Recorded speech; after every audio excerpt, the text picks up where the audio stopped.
take note. And the topic today, we are talking about the entertainment industry. Are they ready? Are they ready to be reopened up and start business once more? And in studio, I have AT NTV, CEO of West Records, to discuss this and break it down. Are musicians, are artists, actors, are they ready to start working again? Mwami AT NTV, good morning. Good morning. How did you get here? Did you have trouble with fuel? I have trouble with the cost of fuel. I haven't had any trouble with getting fuel. Yes, but I'm having troubles with getting with the cost. Yes, it's the cost that is going up every minute. Yeah. Hopefully, if what is being said really comes to pass, I learned last night that trucks have started driving into the country. Yeah. So hopefully, something will be sorted. Will be improved. Yeah. Well, to the topic of the day, artists and actors, entertainers, are we ready to get back to work? You know, there's a section that is not ready, and there's a section that is ready. But majority of the performing artists are ready. Actually, the people to consider at this moment are the venue owners and the promoters. Because much as people see those banners on the streets and posters in every corner, these people you see on those posters and banners, most of them are not the organizers of those shows you see them singing at. Yes. They are actually paid just to come and perform and go. But it takes a lot more than just coming to perform. There are people who are supposed to put in place stuff that enables the punters to come and watch these shows. Yeah. Governor is opening up on Friday with a Frigo band. But I was having a chat with a friend of mine at Governor, and he said, we are having to spend a lot of money to get all the equipment working again. We closed 2 years ago, and on switching on, some equipment is not working. So it has forgotten how to work. It has forgotten how to work. And you see some machines get defects when not working than when working. Yes. You get it? Just like if you parked your car, left it for 2 years, you might come back and it has faults, it won't start. Yeah. The tires will be dead. The tires will be dead, the battery is automatically dead, even some more complications. Yet, you can drive it for 2 years without having those problems. Yes. So what do I mean? Most people are already gearing up, getting their stuff ready. I've seen a lot of bars and clubs advertising, inviting waiters and waitresses, because most of them were laid off and majority moved on, because people can't stay for 2 years while jobless. So people took on different jobs and stuff. And actually, it's a marathon now for most venues to make themselves ready. But for the theaters, I think they're not yet ready, and they might not come back as strong, as quickly and as strong as other sectors of the entertainment industry. Why do you say so? Well, I'll give you an example. Imagine a bar. The biggest thing you need is a counter, a selling point. Some drinks. Some drinks. You have the DJ, some of whom come with most of the equipment, and you need a refrigerator. Some refrigerators actually are supplied by the breweries. You get it? But these theaters were already limping. Sorry to give this kind of example, but you know when a lame guy gets knocked by a car, chances are very high he might not walk again. Yeah. So that is the situation of Uganda's theaters. You look at Bat Valley Theatre, they have alias, I don't know of how many years they haven't been paying rent. And the Indian owners, I'm sure, are going to be on their case before you open again. Can we sort something out? And whenever those chairs are not used, not cleaned, okay, definitely the dust that has collected in there, the curtains, the stage, the woodwork, you know, most of these professional stages are made of wood. Wood, yes. Now, the woodwork, I'm sure, is damaged. And already the theaters were limping before closure. So the chances of theaters opening on Monday or being able to stage a play On Monday. on the weekend are very slim. Minimal. Are you saying that the interest was already dying from the public in theatre productions? Yes, and why? Because if you look at Ugandan theatre, theatre grew so much during the 80s when we had a lot of insecurity. Yeah. It was the only place where someone could go and have some fun without any fear of insecurity.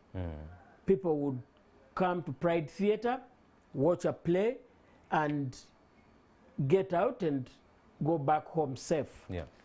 Which was different from all other sorts of entertainment sports, bars, clubs, nightclubs, and stuff like that. So, and if you realize, you'll find that we had so many theatre companies coming up in the 80s.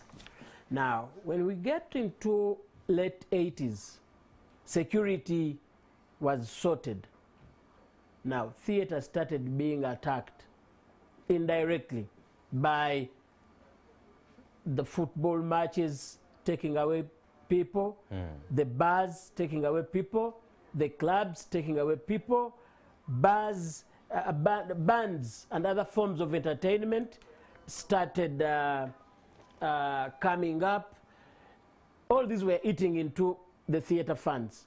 Then, fast forward, we started getting DSTV, we started getting Nigerian movies, other sorts of entertainment started coming in. Now, all these Giving options to the viewer. giving option to the viewers. Then, FM radio stations came in. They did the biggest disservice to theatre because every FM radio station that came up, especially the Luganda ones, did not nurture any new talent. Instead, they picked people from theatre, took them to the radio stations. People like Abe Muchivi, people like Katoru Bwama, Yes. Abuka Wenja, Patrick Omujuka. All these people were picked from Theatre theatre to the radio. to the radio stations. Now, you very well know how demanding that seat where you are is. If you do it Monday to Friday, you have to be here maybe 5 o'clock in the morning. True. And being here 5 o'clock, it means you have to wake up at 4. Much as you might be doing only a morning show, by the time you leave this place at 9, you are wasted. Now, you can't be able to attend rehearsals and perform over the weekend perfectly well when you've lost a lot of energy through the week. Yes.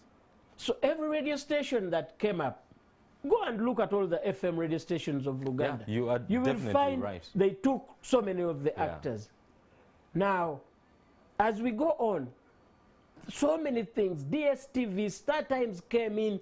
DSTV is increasing content every other day. Then motorsport, then this. Then online services. Online services. Technology is also not in support of theatre. And the quality of the productions also went down because of the brain drain. You understand? Yes. So you find that theatre is in the middle and being attacked by so many causes. And then as we went on, comedy came in. You know, theatre, you have to go in, sit, watch the play from beginning To end. Comedy, you don't need to be there all the time. You come in, you find mariachi finishing this joke and it's taking on the second joke. Yeah. And people have become so petty, I would say, that they love easy stuff, something easy. They don't have time for intrigue, for trying to follow the plot, you know, for being on tenterhooks to know what really happened. Is it time per se, or has the attention span kind of gone down due to social media? Because when you look at social media platforms like YouTube, like TikTok, Instagram, Facebook, all the content there is 1 minute or less. And the new viewer is very accustomed to something short, precise, move on. Is it also influencing the attention span of our viewers today? I think we are more intolerant as a society. And the content providers are playing to the gallery. If you want someone to watch something, it has to be short. We used to have 17, 18-minute songs. Yeah. But today, Bebe Cool will give you a 2-minute song. Yeah, and we move on. And you move on to another one. And then to make matters worse, Yes. the DJ will mix it down to 1 minute. Yeah. Or even 30 One seconds. verse, chorus, another song. Another song. Yeah. So the society is kind of tired, and the content providers are playing to the gallery. But back to theatre, the worst part of it all, in England, for instance, theatres are subsidized by government. Whereas in Uganda, the government has left the theatre to rot. So that is why I'm saying that theatre is really, really under attack, and unless much is done. Like what? Like what needs to be done for theatre? Because just going back to the duration of entertainment material, now like the song that you mentioned of Bebe Cool, we used to have Kadongo Kamo 17 minutes, 10 minutes. Now we have 2 minutes. I remember watching plays while I was a kid, and these plays ran over 5 hours. But now you might find a 2-hour play feeling too long. What can government do for theatre in particular to improve on the quality and also attract more viewership? I think the government needs to help on the infrastructure, for starters, because it's so unfortunate that right now we only have one theatre in Kampala. That's the National Theatre. Yes, somebody will say we have Bat Valley Theatre, we have La Bonita, but La Bonita was not initially made as a theatre. It was a cinema. And Bat Valley Theatre was actually a school hall. You know, there's a difference. But you can only know the difference if you take a tour of Bat Valley Theatre and the National Theatre. Because and you compare and you compare. You know, a theatre has a lot of stuff in there. right from the props, okay? It has a green room, it has dressing rooms, spacious enough, about 2 for male actors, 2 for even the female acoustics. actors, the acoustics, okay, the stage, the seating capacity, you know, the whole setup of a theater is so different from a setup of a cinema or from a setup of a hall, which hall is later converted into a theater. Last week we talked about this a little bit. What do you think are the lessons learned by the music industry? I think the lessons learned by the industry is that music doesn't start and end on the stage. When you release a song, it is a product that can make you money beyond the stage. You should be looking of ways of tapping into advertisers, maybe to use it as a theme. You should be looking into, right now we are getting into that situation where most people are trying to use music for film. So you should be looking into such opportunities. Like, you cannot put all your eggs into one basket that's performing the song on stage. Perfect. Mwami Andy, do you agree with him? Yes, but that's very little to help the entire music industry. Yes. To the contrary, me, what I think is the biggest lesson that people must have learned is, one, that you should actually save something for the rainy day. Instead of buying a 100 million car, paying it over a very long period, having to borrow money with interest and then pay. Some artists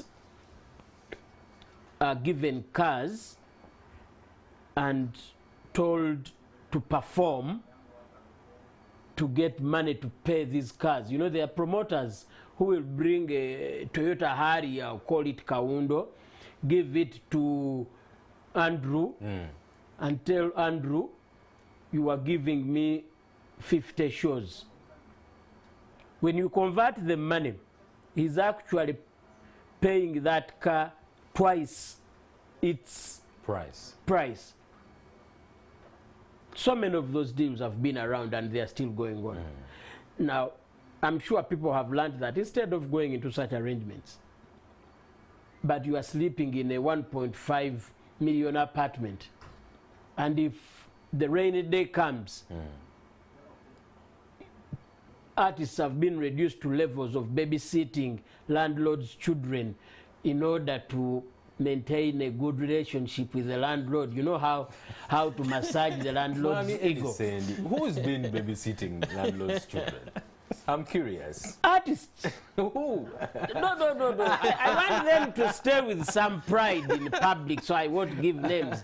But artists, a lot of our artists have gone through a hell of a time. Yes. Okay? I have a friend, yes, he was constructing his house, stayed in a rented apartment for 6 months, went on his knees, begged the landlord and said, please, let's not publicize this. Allow me to leave. When we are back into action, trust me, I'll pay you.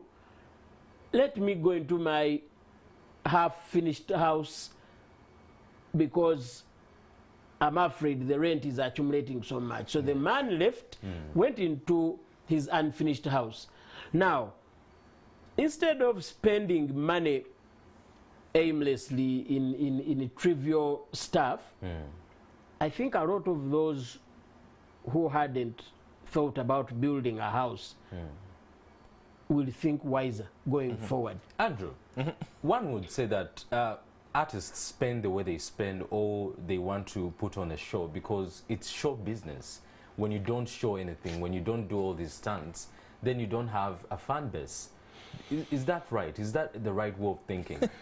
Because he talks about the deals of, let me get a car from you and I'll perform 50 shows. But when you sit down and calculate the money, as Mwami Eddie Sandy has said, you realize you're paying twice. I don't really think the audience has ever asked people to put on a show business or to drive a certain car. Most of the times people put themselves to this pressure. And because, I mean, let's look at it this way. Does any one of us know the car Mwami Moses Matov is driving? And have we stopped listening to his music? Have we, like, I do not even know an artist in vogue right now whose music gets played and people stand up the way people stand up when Afrigo music gets played. Like the other time we were at a celebration of Mwami Wasanyi Seru Kenya's 80th birthday before he died.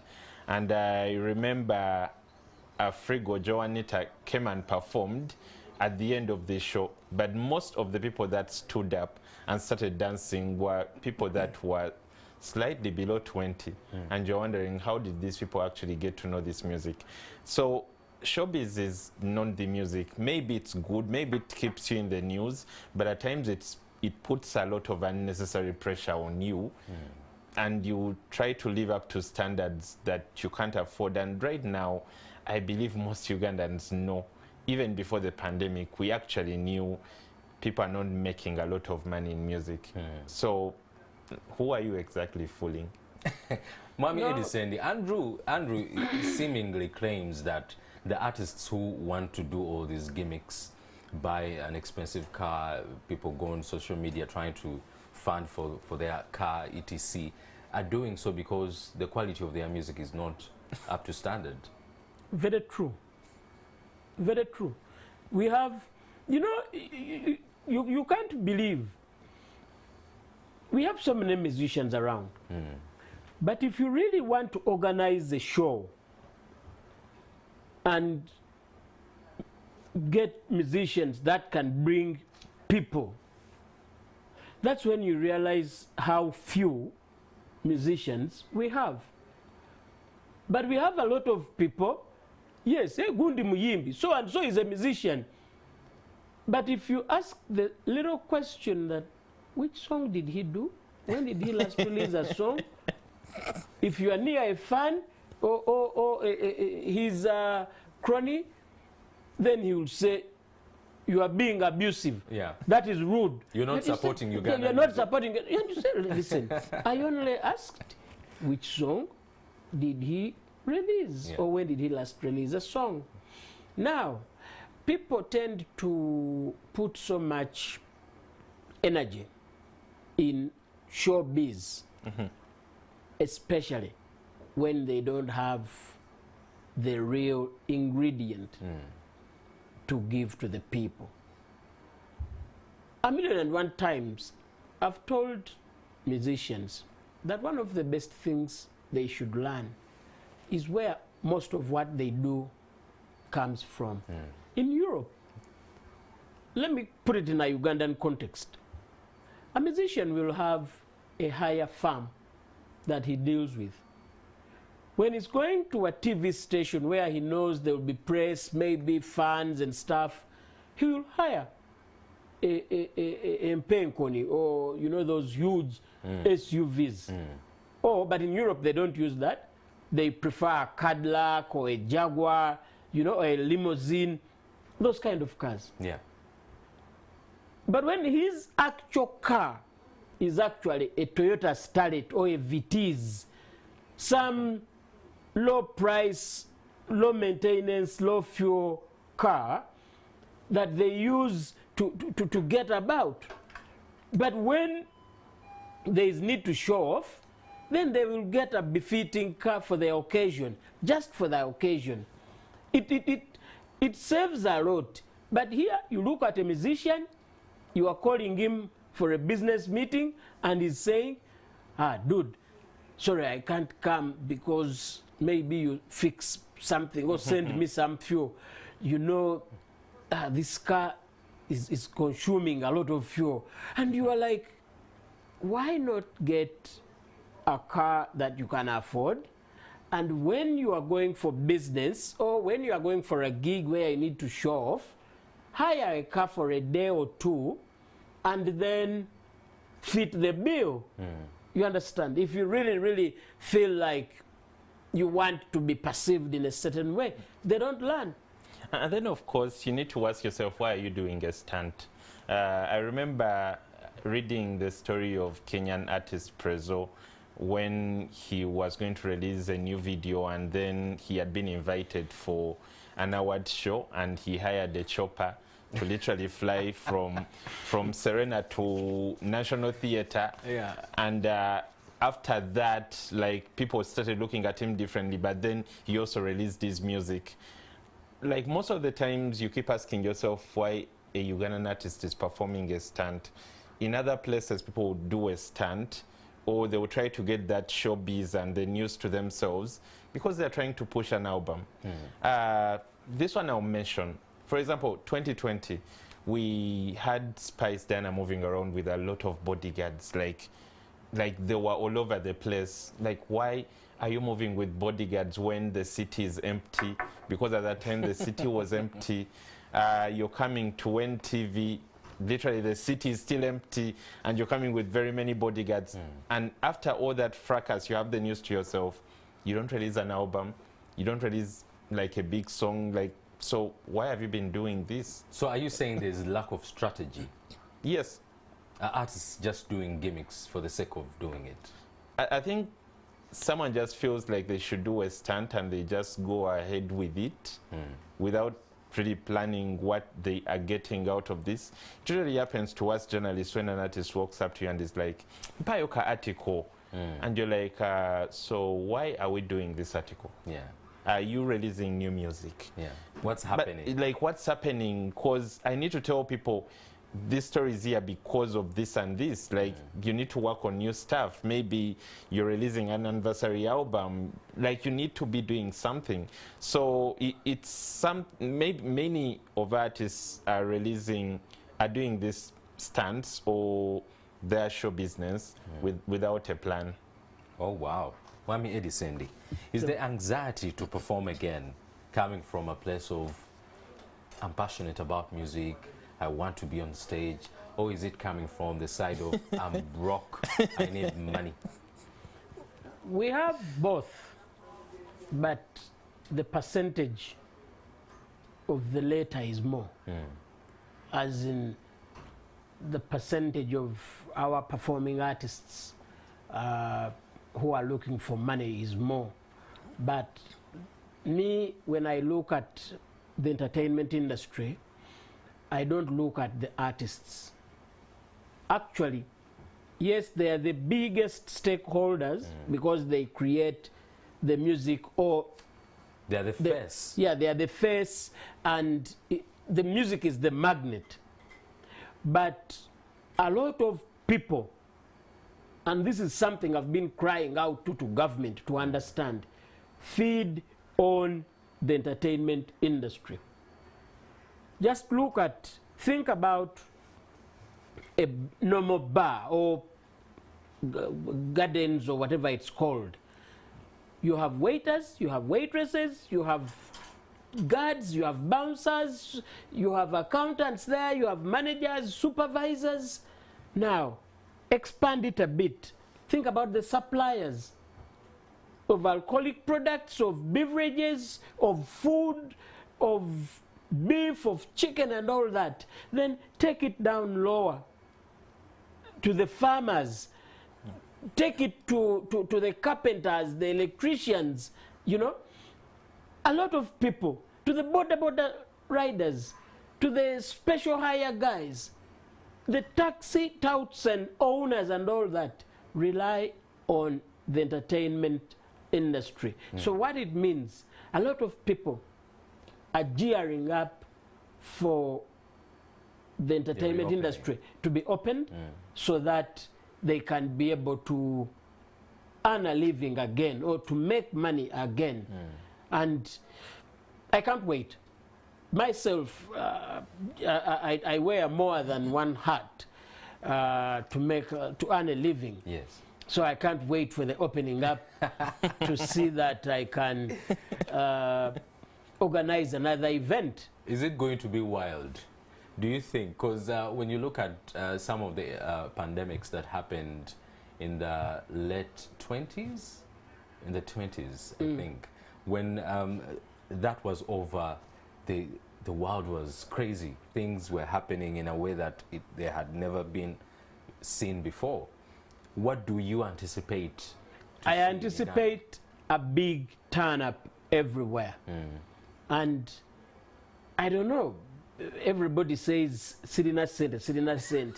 But money will appear some musicians said vampire.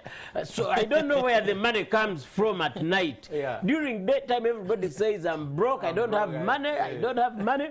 But then at night you find bars are filled up.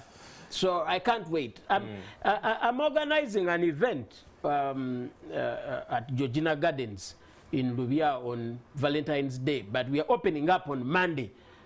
And yes, we can't wait to receive the people and see if we can make some money again. Andrew, are you excited? Are you anxious? I'm an arts journalist, so I'm really excited, but I'm also anxious in a way. He's excited because he's been struggling to write stories. He's not been writing as he's supposed to write, because most of what he writes, he gets it when artists are out and about. That's so true. But then I'm also anxious because you know what happens when people have been away for 2 years. Yeah. You do not know the mind of their mindset right now. I'm also kind of afraid for the artists. Like, what if people are looking at performance in a different way? Probably they want something different. They expect an experience from you. So I'm looking forward to all these things. I do not know who is going to be that first artist to throw themselves in a pit and like I'm staging a concert. I don't know who that person will be, but I'm really looking forward to this whole thing. Well, the anxiety is there, the excitement is there, but we cannot forget that still we have COVID happening and there are SOPs to be followed. Mwami Edison, what do you think nightlife is going to be like with all these SOPs that must be undertaken? Before you could do whatever you want, but now there are certain things you have to adhere to. Realistically, and this goes to anybody who is in touch with reality. SOPs are not going to be followed. That is the bitter truth. Please don't lock us down again because I've said that. But maybe the only SOP that could be followed is the washing hands. And sanitizing. Or rather, sanitizing when getting into a venue. Yeah. But I can't see myself having my mask on and a bottle of beer and take off the mask, drink, put it back back. the mask. Take off the mask, drink, put it back. It reminds me of a Muslim friend of mine. We were in a bar and he was hiding his beer, so he got a glass and put a serviette around it so people couldn't see the beer inside. Then he kept the bottle under the table, so he would refill from under the table, and the glass had a serviette around. By the time he reached the third bottle, we ended up seeing a bottle of beer on a table. Today is a Friday. We are going for Juma. You should not be speaking such things. Maybe Mwalimu will take what I'm saying and include it in the kutuba. Yeah? He will include it in his sermon. That some of you go to bars and you start drinking with the bottle under the table. I cannot confirm Mwami Edison's claims. No, yeah, because you weren't there. That Muslims do not take beer. So what I'm saying is, even the SOPs will be like that Muslim friend of mine. You again, start off. I will not compare these statements. But for me, my request is one: let's all think about ourselves. Let's be a little selfish here when it comes to the SOPs. You know, there are moments when you need to be selfish and say, I think I should sanitize a lot. 2, no, the place is too full. Let me step away. To cut down on the risk of catching COVID-19, Omicron, or whatever. People are calling it Macron. Everybody's calling it whatever they want. 3, I think I will request that the venue owners put in an extra effort in ensuring that much as they are hungry for money, they try to manage the numbers, and 2, they provide as many temperature guns and sanitization points as possible, because you will find the main entrance can let in 5 people at a time, but there is 1 temperature gun. So some people will walk in without their temperatures being measured. And 2, what really happens? You know, you see guards at entrances of malls and places searching cars and stuff. But what happens if somebody walks in with a temperature reading of 39.5? Are they going to be stopped? What happens? Or then what? That guy holding the temperature gun, some are even illiterate. All they know, yes, they can read 36.4, 37.2, 36.9. That's all he's doing. So have the venue owners educated these people that actually, if somebody is above this kind of temperature, they have to be you stopped. Kindly don't let them in. But you know, also that has another side of it, because some of these temperature measuring devices are not per se in the right condition, and they might actually measure a wrong temperature when you are literally, okay, because I've gone to some places and the temperature shows you that it's 50 degrees, and you're like, that's you can't impossible. be walking when your temperature is 50. Yes. Oh God. So there are issues like that. But again, Andrew, I'll come to you. Won't this then create the situation whereby the president is going to come out and say, maybe after 2 weeks, and say, you know what, people are not following SOPs, let's lock down again? Well, that would be sad, and because he warned us. Yeah, he warned us, but he put there conditions that if we fill, is it 50% of the ICU beds, which we are not doing at the moment. One of the things that I think is going to happen is you're going to start living with Omicron, COVID. We are going to start living with it. As a normal flu. As a normal flu. But then right now more than before, because you see, they would tell bars to only let in people that have been vaccinated. I mean, I've been vaccinated, but I don't move around with my card. Others have been, and they do not move around with theirs. And then there are those that got a card and they were not actually vaccinated. Though you have an option of the certificate that is in soft copy. Yes. So move around with that, please. On your phone. So one of the things, I think as a people, we need to be very responsible. Yes. Like, you actually need to go and get vaccinated. Like, you can't be out there thinking like COVID is not going to catch you, you're not vaccinated, you're not wearing a mask, and it's going to be so hard to wear a mask. Like, for that we know. Like, if you have someone on stage and they do a song you like, the very first thing that will come to your head won't be the mask, or it won't be COVID. And of course, after taking a couple of drinks, you won't be thinking about COVID. You will dance, you will enjoy the music. So as a people, we need to be responsible. We just need to get vaccinated right now.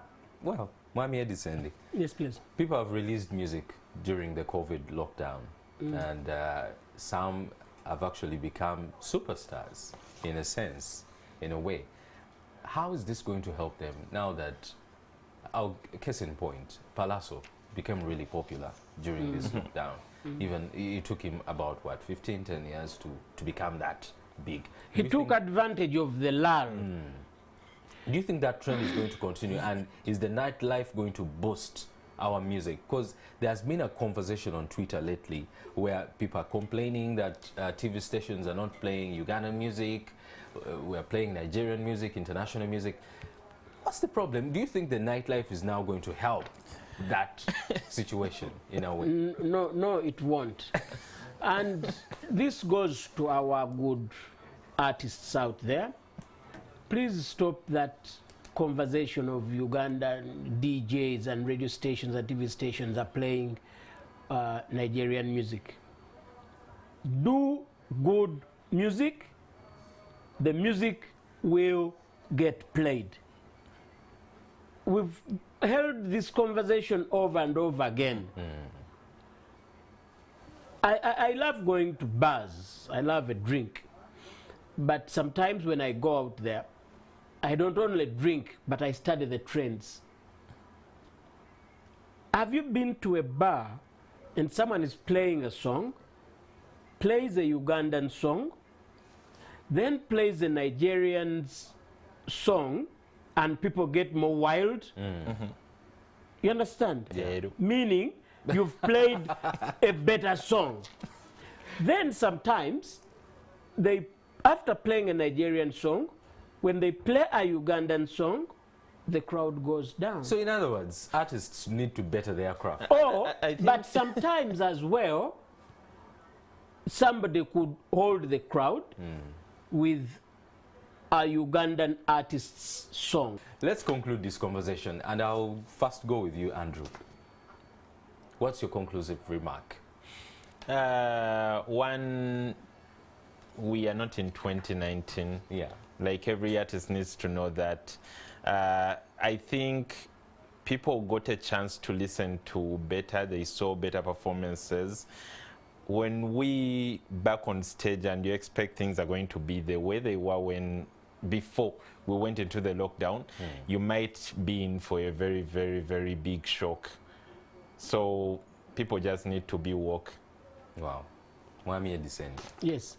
My closing remarks are: one, please, artists, yes, you've not been working, don't overbook yourselves, because you are going to Valentine's Day, you are going to take on 10 shows and you fail to deliver, somebody will come heavy on you because they've also, you don't know where they've got their money from to invest in that concert. Please don't overdo it. Book shows that you can handle. Two, venue owners, kindly get all the SOPs in place and train your teams to be able to differentiate between 36.9 and 38.9. What happens? As in, give them a little Education, a little tutorial on this kind of temperature is dangerous. Don't let that person in. And don't roughly push the person away. Politely tell the person, sorry, your temperature is not good. I would actually recommend you go and see a doctor other than coming in. But otherwise, yes, let's go and party. You're ready to party. No, definitely. And definitely. in the same spirit,